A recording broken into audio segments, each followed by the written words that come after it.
요한복음 4장은 수가성 여인에 관한 말씀이 기록되어 있는데요. 예수님은 유대에 계시다가 갈릴리로 가시고자 했습니다. 요한복음 4장 3절을 보시면 유대를 떠나사 다시 갈릴리로 가실세라고 말씀하며 예수님께서 유대에서 갈릴리로 이동하시는 것을 말씀하죠. 보통 유대인들은 유대 지방에서 갈릴리로 갈 때 절대로 유대와 갈릴리의 가운데 있는 사마리아 지방을 거치지 않고 요단강을 건너 갈릴리 지방을 방문합니다. 그런데 예수님께서는 요한복음 4장 4절을 보시면 사마리아를 통과하여 하겠는지라라고 사마리아 지역을 거쳐서 갈릴리로 가시고자 하십니다. 사진을 보시면은요. 맨 밑에가 유대 지역, 그 위가 사마리아, 그리고 그 사마리아 위의 지역이 갈릴리 지역입니다. 여기서 보통 유대인들은 그 다음 사진 한번 넘겨주실까요? 네, 저 빨간색 방향으로 요단강을 건너서 베레아 지방으로 가서 갈릴리로 갑니다. 사마리아를 통과해서 가면 빠르겠지만 유대인들은 사마리아 사람들을 매우 부정하게 여겼기에 그것을 절대로 지나가지 않죠. 그러나 그 다음 사진 보여주시면 예수님께서는 사마리아를 지나 갈릴리로 가시고자 했던 것입니다. 왜 예수님께서는 유대인들이 부정하게 여기는 지역으로 들어가셨을까요? 예수님께서 그렇게 하신 이유가 바로 오늘 요한복음 4장에 기록되어 있습니다. 우리가 다들 이제 토요일 또 일요일 주일 생명의 삶 큐티를 하셨을 텐데요. 예수님은 사마리아 지역 수가라 하는 동네에 들어가 그곳에서 한 여인을 만납니다. 이 여인은 사람들을 피해 물을 길러 다녀야 할 정도로 삶에 문제가 많은 부정한 여인이었지만 예수님께서는 이 사마리아 여인을 차별하지 않으시고 그녀에게 하나님의 선물인 구원을 허락하십니다. 여인은 자신의 모든 문제들을 해결해 주시고 삶을 회복시켜 주실 메시아를 간절히 원했고 예수님께서는 바로 메시아가 자신이심을 밝히신 것입니다. 여인은 예수님이 오실 메시아였다는 사실을 깨닫고 어떻게 반응할까요? 여인은 예수님의 말씀을 듣고 그 즉시 예수님을 믿게 되었습니다. 왜냐하면 요한복음 4장 28절 29절을 보시면 여인의 모습을 통해 알 수 있는데요. 여자가 물동이를 버려두고 동네로 들어가서 사람들에게 이르되 내가 행한 모든 일을 내게 말한 사람을 와서 보라, 이는 그리스도가 아니냐 하니. 여인은 물동이를 버려두고 동네에 들어가 자신을 상대해 주지도 않던 동네 사람들에게 예수님을 그리스도라 증거한 것입니다. 여인은 영원히 목마르지 않는 생수인 영생을 소유하게 되자 사람들을 대하는 태도가 달라지게 되었는데 사람들을 피하던 그녀가 매우 담대하게 예수 그리스도를 증거하는 복음 전도자가 된 것입니다. 여러분, 수가성 여인의 사건을 통해 우리는 예수님의 모습을 깨닫게 되는데요. 그것은 바로 예수님께서는 차별이 없이 모든 이들에게 구원의 은혜를 베푸신다는 것입니다. 유대인들은 사마리아인들과 비교하여 자신들이 의롭다고 여기며 사마리아 사람들을 상종하지 않았습니다. 사마리아인들을 비하한 것이죠. 그러나 예수님은 그러한 차별이 없으셨습니다. 오히려 그들에게 찾아가시고 만나 주셨습니다. 주님이 이처럼 우리의 모습, 우리의 자격, 우리가 누구인지가 중요하지 않습니다. 우리는 얼마나 많은 색안경을 끼고 사람들을 판단하며 자격을 논합니까? 세상은 죄로 오염되었기에 그렇다 쳐도 교회에서는 사람을 판단하고 자격을 따지지 않아야 하는데 교회가 점점 더 커지고 화려해질수록 어떻습니까? 사람을 얼마나 판단하고 따집니까? 그러나 주님은 사람을 차별하지 않으시고 누구에게나 복음을 전하시고 구원을 베풀어 주셨습니다. 주님께서는 우리의 모습이 중요하지 않은 것입니다. 아무리 죽을 죄인이어도 그것이 하나님 앞에서는 문제가 되지 않습니다. 오히려 사마리아 여인처럼 더 큰 은혜가 임하는 것입니다. 차별 없이 우리를 만나 주시고 구원의 은혜를 언제나 베푸시며 끝까지 은혜를 잊지 않도록 하시는 우리 주님을 찬양하는 우리 모두 되기를 바랍니다. 예수님께서 여인과 말씀하실 때 제자들이 동네에 먹을 것을 구하러 갔다가 돌아왔는데요. 제자들은 예수님께서 사마리아 여인과 이야기를 나누시는 것을 보았고 이 모습은 매우 충격적이었을 것입니다. 왜냐하면 앞에서 말씀드린 대로 유대인은 사마리아 사람과 상종하지 않기 때문이죠. 또한 유대인의 전통에 따르면 랍비는 여자들과 이 공적인 자리에서 대화하거나 가르치는 것이 금지되어 있었습니다. 이러한 모든 계율을 예수님께서 깨뜨렸으니 제자들은 놀랄 수밖에 없지만 27절에 보면은 이때 제자들이 돌아와서 예수께서 여자와 말씀하시는 것을 이상히 여겼으나 무엇을 구하시나이까 어찌하여 그와 말씀하시나이까 묻는 자가 없더라라고 말씀합니다. 분명 제자들은 예수님의 행동에 이상히 여겼지만 감히 아무도 왜 예수님께서 사마리아 여인과 대화하셨는지 묻지 못했죠. 아마도 이제 예수님의 행동에 그만한 이유가 있었을 것이라고 믿었던 것 같은데요. 어찌되었든 제자들은 예수님과 함께했던 여인이 떠나자 음식을 청합니다. 음식을 권하는 제자들에게 예수님께서는 또 엉뚱한 대답을 하시는데요. 32절에 보시면 이르시되 내게는 너희가 알지 못하는 먹을 양식이 있느니라. 분명 예수님께서는 먹을 것이 없었을 터인데 먹을 양식이 있다고 대답하시는 것입니다. 그러자 제자들이 의아해하며 누가 먹을 것을 주었는가 하고 서로 수군대죠. 이해를 전혀 못했던 것입니다. 이러한 제자들의 반응에 예수님께서 제자들이 알지 못하는 이 먹을 양식이 무엇인지를 말씀하는데요. 34절에 보시면 예수께서 이르시되 나의 양식은 나를 보내신 이의 뜻을 행하며 그의 일을 온전히 이루는 이것이니라 라고 말씀합니다.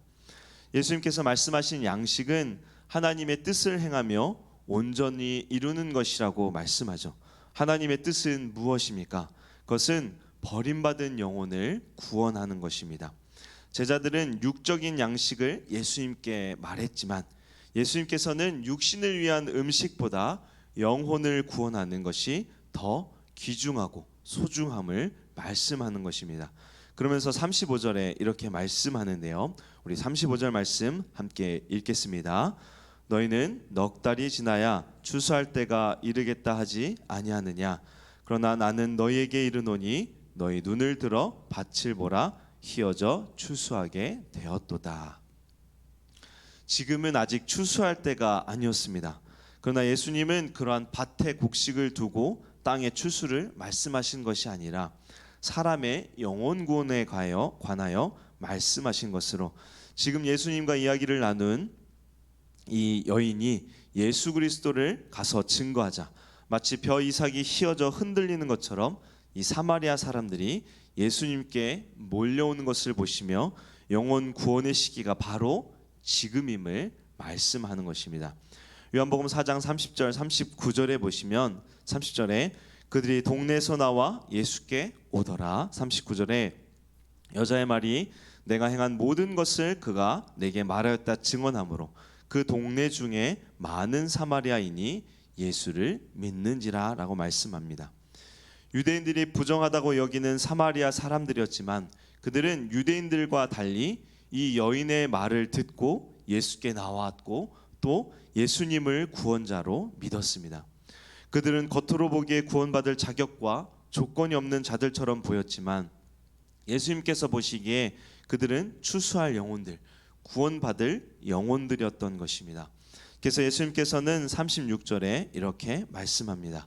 거둔 자가 이미 삭도 받고 영생에 이르는 열매를 모으나니 이는 뿌리는 자와 거두는 자가 함께 즐거워하게 하려 함이라. 여기서 거두는 자는 제자들을 말하며 뿌리는 자는 예수님을 가리킵니다. 보통 거두는 자는 그 일이 끝났을 때 삭, 그 대가를 받는데 예수님께서는 거두는 자가 이 거두기 전에 이미 삭을 받았다고 말씀하죠. 이는 제자들이 예수님을 통해 얻은 구원의 영적 기쁨을 말하는 것이고요. 제자들이 이 기쁨을 가지고 복음을 전하여 뿌리는 자이신 예수님과 함께 잃어버린 영혼이 주께로 돌아오는 기쁨을 누리게 될 것이라고 말씀하는 것입니다. 무엇보다 제자들은 예수님이 심으신 것을 거두기만 하면 되는데요. 그래서 예수님께서는 요한복음 4장 37절 38절에 그런즉 한 사람이 심고 다른 사람이 거둔다 하는 말이 옳도다. 내가 너희로 노력하지 아니한 것을 거두러 보내었노니 다른 사람들은 노력하였고 너희는 그들이 노력한 것에 참여하였느니라 라고 말씀하십니다. 제자들은 자기들의 수고로 심은 것이 아니라 주께서 심은 것을 거두기만 하는 것입니다. 즉 자기들의 수고하지 않은 것을 거두는 것이기에 스스로 자랑하지 않고 겸손하게 복음 전도의 일을 감당하라고 말씀하는 것입니다.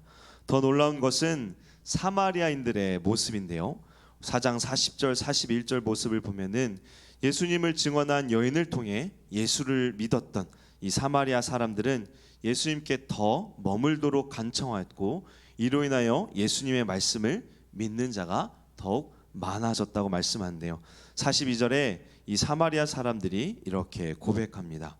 그 여자에게 말하되 이제 우리가 믿는 것은 내 말로 인함이 아니니 이는 우리가 친히 듣고 그가 참으로 세상의 구주신 줄 알미라 하였더라. 사마리아 사람들은 여인의 말에 따라 예수께 나왔고 그들이 예수님을 믿게 된 것은 예수님의 말씀을 직접 들어 이 예수 그리스도가 세상의 구주신 줄을 알았다고 고백한 것입니다. 즉 여인의 증거도 분명 전도의 열매가 있었지만 그들이 더욱 믿게 된 것은 바로 그리스도를 만나 그의 말씀을 들음으로 말미암은 것이었습니다. 이는 믿음은 들음에서 나며 들음은 그리스도의 말씀으로 말미암는다는 로마서 10장 17절의 이 바울 사도의 말씀처럼 믿음은 무엇입니까? 그저 복음을 듣고 끝나는 것이 아니라 그리스도의 말씀을 통해 그리스도를 알아가고 이를 통해 그리스도를 영접하게 되는 것입니다. 42절의 사마리아 사람들의 고백은 바로 이러한 믿음을 통해 그리스도를 깊이 알게 되고 그분을 영접하여 그리스도가 세상의 구주라고 고백하며 구원을 얻게 되는 것입니다. 사마리아 사람들은 겉보기에 유대인들보다 부정하고 어리석다고 여겨질지 모르지만 그리스도의 말씀을 듣고 믿어 구원에 이르는 것은 유대인들보다 더 나았습니다. 이처럼 구원은 모습이나 자격이 중요한 것이 아니라 하나님께서 누구에게나 베푸신다는 것을 알아야 합니다. 그리고 예수님께서 왜 사마리아에 가셨을까요? 바로 이 사마리아 사람들을 구원하시기 위해서였습니다. 오늘 말씀을 통해 우리는 어떻게 적용하며 오늘 하루를 살아갈 수 있을까요? 하나님은 사람을 차별하지 않으십니다. 그리고 제자들에게 추수할 일꾼으로 부르신 것처럼 오늘 우리에게도 영혼 구원을 위해 우리를 부르시고 그 일을 맡기셨음을 우리는 알아야 합니다. 우리의 삶도 중요하지만 주님께서는 버림받은 영혼을 구원하는 도구로 우리를 그리고 우리 교회를 부르시고 세우셨습니다. 우리는 이 일에 함께 쓰임받는 자들이 되어야 합니다. 주께서 이미 구원하실 영혼들을 예비하셨기에 우리는 그저 담대히 사마리아 여인처럼 복음을 전하는 자들이 되어야 합니다. 사람을 구별하는 것이 아니라 나에게 주어진 환경과 자리에서 복음을 전하는 우리 모두 되기를 원합니다. 또한 우리가 필리핀 단기 선교팀이 돌아오는 목요일에 또 필리핀 지역으로 출발하는데요. 단기 선교팀의 선교와 전도의 열매가 풍성히 맺어지도록 필리핀 땅에 하나님께서 예비하신 영혼들이 주께로 돌아온 일에 크게 쓰임 받도록 우리가 또 함께 기도하는 자들 되기를 원합니다. 그래서 전도에 힘쓰며 하나님께서 기뻐하시는 영혼 구원에 참여하는 우리 모두 되기를 주님의 이름으로 축원합니다. 함께 기도하겠습니다. 언제나 한없는 은혜를 베풀어 주시는 주님, 주님께서는 사람을 차별치 않으시고 누구에게나 베풀어 주심을 우리가 말씀을 통해 다시 한번 깨닫습니다. 무엇보다 주님께서는 영혼 구원을 위해 우리를 부르시고 구원하셨음을 우리가 기억하며 내가 있는 곳에서 주를 담대히 증거하고 복음 전하는 주의 일꾼들 되도록 은혜 내려 주시옵소서. 우리의 전도를 통해 주의 구원의 일들이 온전히 이루어지기를 원하오니 오늘도 우리의 삶을 선하게 인도하시며 세상에서 빛과 소금으로 살아가도록 은혜 내려 주시옵소서. 감사드리며 우리를 죄서 구원하신 예수 그리스도 이름으로 기도합니다. 아멘.